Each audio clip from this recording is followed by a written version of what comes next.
తిరగదోడినా ఇప్పుడు సిబిఐయో లేకపోతే ఏసీబీనో ఎలాంటి స్టాండ్ తీసుకుంటే వీ హ్యావ్ టు వాచ్. కానీ వీటన్నిటికంటే వర్మ రేవంత్ రెడ్డి ప్రసంగంలో ఘోరమైన విషయం చేతబడి గురించి మాట్లాడడం. ముఖ్యమంత్రులు చేతబడుల గురించి మాట్లాడడం ఏంటండి? మనం ఏ కాలంలో ఉన్నాం? 21వ శతాబ్దం అంటాం, సాంకేతికం అంటాము, లేకపోతే డేటాలు, ఏఐలు ఇవన్నీ కూడా మాట్లాడుకుంటూ చేతబడులంట, అఘోర పూజలంట. చేతబడి చేసిన వాడికి కనుక పని చేయకపోతే వాడికే బెడిచి కొడుతుంట. ముఖ్యమంత్రి మాట్లాడాల్సిన మాట్లాంటివి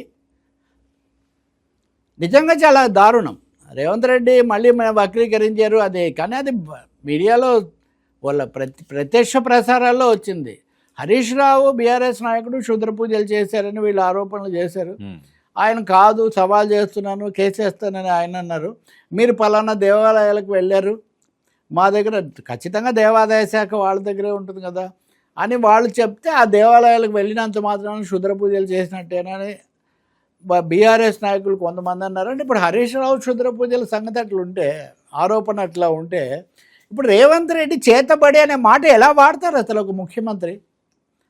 తెలంగాణలో బాణామతి, చిల్లంగి ఇలాంటి వాటి పేర్లతో రంగారెడ్డి జిల్లాలో కానీ హైదరాబాద్ చుట్టుపక్కల కానీ ఎంతోమంది దళితులు, కింది వర్గాలను, భూస్వాములు, పెత్తందారులు ప్రాణాలు తీర్చిన పరిస్థితి ఇక్కడ. చేతబడి బూటకం, చేతబడే సాధ్యమైంటే రాజకీయ నాయకులందరూ ఒకరి మీద ఒకరు ఎంతో చేతబడి చేయించుకొని అవతల లేకుండా చేసి ఉండేవాళ్ళు కదా. చేతబడి లేదు అని చెప్పడానికి బదులు ముఖ్యమంత్రి చేతబడి చేస్తే మా ప్రభుత్వమే చేతబడి చేయాలని చూస్తున్నారు, చేతబడి మీకే బెదిరి కొడుతుంది. ఏంటండి ఇది? చాలా షాకింగ్ అండి.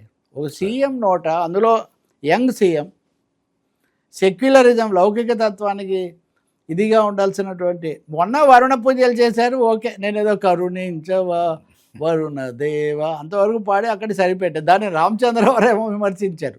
సార్, రాజకీయ చిత్ర విచిత్రాలు మీరు ఎన్నన్నా చేయండి, కానీ రాజకీయ చేతబడి చెయ్యకండి ప్రజల మీద. చేతబడి లేదు. ప్రజలు, వీక్షకులు పూర్తి వీరేశలింగం గారు సంగతి చెప్తున్నారు. 150 ఏళ్ల కిందట ఒక భూత వైద్యుని విమర్శించాడు, మూఢనమ్మకాలు లేవని. అంటే వాడేమో అట్లా అయితే నేను ఇదేది శ్మశానానికి వెళ్ళాలి అంటే అర్ధరాత్రి నేను శ్మశానానికి వెళ్తానని వీరేశలింగం శ్మశానానికి వెళ్ళి నిరూపించాడు. దాంతో భూత వైద్యుడు భయపడిపోయాడు. భయపడిపోయి వీరేశలింగం తన మీద ఏదో చేతబడి చేశారనుకొని వాడు పూర్తి చిక్కి శల్యావస్థకు వచ్చాడు. అప్పుడు కందుకూరు వీరేశలింగం గారు ఆ భూత వైద్యుడు ఇంటికి వెళ్ళి, అరే చేతబడులు లేవురా బాబు, అది చెప్పడానికి నేను కష్టపడుతుంటే నేనేమీ చేతబడి చేశానని నువ్వు చిక్కిపోవడం ఏంటని ఆయన చెప్పాడు. కాబట్టి రేవంత్ రెడ్డి గారు వెనక్కు తీసుకోండి. అధికారులైనా సరే దీన్ని చక్కదిద్దండి. సార్, సరసగా తగిలిందా? ఇది జరుగుతున్న ప్రచారం, వెంటాడుతున్న భయాలు, గందరగోళాలు. ఖచ్చితంగా నిన్న మళ్ళీ రేవంత్ రెడ్డి గారే, ఆయన నిన్న కాంగ్రెస్ కార్యాలయంలో సమావేశం గాంధీభవన్లో చాలా అగ్రహోదగ్రులయ్యారు. మీకు బాధ్యత ఇస్తే కాంగ్రెస్ పార్టీ సరిగా చేయలేదు మన కాంగ్రెస్ కార్యకర్తలు. ఇప్పుడు కనీసం 5వ వంతు ఓట్లు పోయేటట్టున్నాయి, 1/5 ఆఫ్ ది ఓట్స్ గల్లంత అయ్యేటట్టుగా ఉన్నాయి. మీదే బాధ్యత, కనీసం ఈ మలి దశలో అయినా ఎన్యూమరేషన్ కన్నా మీరు శ్రద్ధ పెట్టండి అని చాలా తీవ్రంగా చెప్పారని. మొన్న మీనాక్షి నటరాజన్ కూడా వాళ్ళ పరిశీలకురాలు వచ్చినప్పుడు కూడా ఈ విషయం మీద చర్చ చేసి మనం సరిగ్గా చేయలేదు, ఓట్లను కాపాడుకోలేకపోయామని చెప్పి ఆమె కూడా హెచ్చరించారని.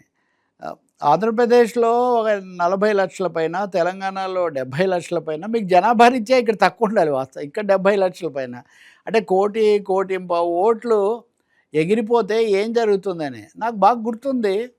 ఒక 2 నెలల కిందట నేను ఒక కాంగ్రెస్ నాయకుడు, చాలా ముఖ్యమైన కాంగ్రెస్ నాయకుడితో మాట్లాడుతున్నప్పుడు అసలు సర్ర అనేది సమస్య కాదన్నట్టుగా భావించారు ఆయన. మేము చాలా పకడ్బందీ అయిన ప్లాన్ వేసాం, అన్నీ చాలా చేస్తాం, అది ఇదని. కాదండి, బీహార్లో ఇలా జరిగింది, బెంగాల్లో ఇలా జరిగింది, తమిళనాడులో ఇలా జరిగింది అని చెప్తే కూడా వాళ్ళకేమీ అదేం సీరియస్గా అనిపించలేదు. లేదు మన దగ్గర చాలా, అంటే అన్నీ అంతే అండి, మనకు పని అయిపోయే వరకు అన్నీ చాలా పక్కాగా ఉంటాయి. అంటే ఇది ఆంధ్రప్రదేశ్లో కూడా ఈ సమస్య వచ్చింది. ఇది వైఎస్ఆర్ పార్టీ తరఫున లేళ్ల అప్పిరెడ్డి కానీ ఇంకా వాళ్ళందరూ ప్రకటనలు చేశారు, దీన్ని మొత్తం మళ్ళీ చేయాలి, కొన్ని మళ్ళీ ప్రక్షాళన చేయాలి, కొన్ని పొరపాట్లు జరిగాయి తీవ్ర స్థాయిలో, అక్కడ వెంటనే ఎన్నికలు కూడా వస్తున్నాయి, కాబట్టి 2 రాష్ట్రాల్లో గుబులు ఇప్పుడు పెరిగింది. ఇంక అయిపోయింది ఇప్పుడు. కాకపోతే ముసాయిదా జాబితాలు ప్రకటించడం జరిగింది.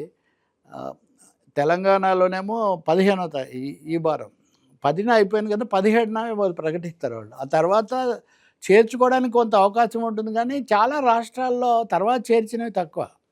బెంగాల్లో సుప్రీంకోర్టు జోక్యం చేసుకొని ప్రత్యేకించి జడ్జీలను తను నియమించి చెయ్యమంటే అప్పుడు ఒక జడ్జి గారు వెళ్ళారు, హైకోర్టు జడ్జి. ఈ పని చేయడానికి కనీసం 4 ఏళ్ళు పడుతుంది అన్నాడు. ఈ తీసేసిన ఓట్లన్నీ పరిశీలించి మళ్ళీ చేర్చకపోవడం అంటే ఒక జడ్జీలు పూర్తిగా పనిచేస్తే కూడా మన 4 ఏళ్ళు పడుతుంది. మీరు 4 వారాలు కూడా సమయం ఇవ్వకుండా ఇప్పుడు చేయమంటున్నారు, ఎలా సాధ్యమని. కాబట్టి మీద ఖచ్చితంగా మన ప్రజాస్వామ్యంలో దేశంలో జరిగిన ఒక రాజ్యాంగ ఘోరం. పేరుతో అందరి ఓట్లు, చాలామంది ఓట్లు తీసేయటం. ఇప్పుడు వీళ్ళు చేతులు కాలేకేదో అన్నట్టుగా రేవంత్ రెడ్డి కోప్పడినా లేకపోతే వైసీపీ గల్లంతైనా, నిజానికి ఇది కూటమి పార్టీల మీద కూడా ఎలాంటి ప్రభావం చూపించుంటుందో మనకు తర్వాత కానీ తెలీదు. మళ్ళీ ఒకసారి ఎన్నికల సంఘం దీన్ని వాస్తవికంగా ఆలోచించి వ్యవధి ఇవ్వాల్సి ఉంటుంది. ఈ సమయంలోనే ప్రకాష్ రాజ్ ఇష్యూ కూడా మనం మాట్లాడాలి. ప్రకాష్ రాజ్ ఓటు తీసేసారా లేదా, ఆయన అడ్రస్ సరిగ్గా చెప్పకుండా తర్వాత మా మీద నిందేస్తున్నారని వార్త వచ్చింది. కానీ ప్రకాష్ రాజ్ చాలా స్పష్టమైన క్లారిటీ ఇచ్చాడు. అంతా బూటకం ఎన్నికల సంఘం చెప్పింది. ఎన్నికల సంఘం అధికారి నన్ను పిలిచాడు, నా ఓటు లేదు, నేను పర్మనెంట్లీ షిఫ్టెడ్ అని రాశారు ముసాయిదాలో. నేను పర్మనెంట్లీ షిఫ్టెడ్ అని ఎలా రాశారని నేను అభ్యంతరం పెట్టాను, నా ఓటు డిలీట్ చేశారని. పర్మనెంట్లీ షిఫ్టెడ్ అంటే ఓట్ ఈజ్ డిలీటెడ్ అని అర్థం. పర్మనెంట్లీ షిఫ్టెడ్ అని ఎలా రాశారో నా ఓటు తొలగించారని నేను వీడియో చేశాను. నేను వీడియో చేసిన తర్వాత నన్ను పిలిపించి ఏమన్నారంటే పొరపాటు జరిగింది, షిఫ్టెడ్ అని రాసే బదులు పర్మనెంట్లీ షిఫ్టెడ్ అని మేము రాసాము, మేము దాన్ని చక్కదిద్దుతాము, మీరు బయటికి వీడియో ఉపసంహరించుకోండి అని ఆయన అడిగారట. నా దగ్గర ఏమో తప్పు చేసామని ఒప్పుకున్నారు, కానీ బయట మీడియాకు వచ్చి మటుకు తప్పేం జరగలేదని నా మీద పెడుతూ వీళ్ళు కామెంట్స్ బయటకు వచ్చారు. నిజానికి నేను దీని మీద ఏం చేయాలో నేను భవిష్యత్తులో చేస్తాను. ఇదంతా చాలా పథకం ప్రకారం జరిగింది. అంటే నా దగ్గర ఒప్పుకొని బయటకు వచ్చి తప్పు సమాచారం ఇచ్చారన్నది ప్రకాష్ రాజ్ చెప్తున్న మాట. అంటే ఇక్కడ ఎందుకంటే ప్రకాష్ రాజ్ అంత మీరు సెలబ్రిటీ కదా ఇవన్నీ అన్నారు. నేను సెలబ్రిటీని కష్టపడి చేస్తే నేను సెలబ్రిటీకి కూడా మామూలు వాళ్ళకు ఉండే హక్కులు ఉంటాయి. సెలబ్రిటీకి ఏదో తక్కువ హక్కులు ఉంటాయంటే ఎట్లా? నేను మామూలు పౌరుణ్ణి ప్లస్ సెలబ్రిటీని.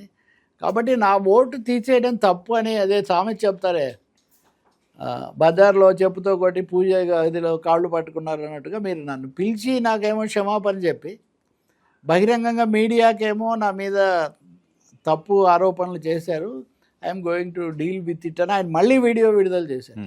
సో ప్రకాష్ రాజ్ సంగతి ఇలా ఉంటే ఇంకా మామూలు ప్రజల సంగతి మనం ఏం చెప్తాం? చూడాలి మరి.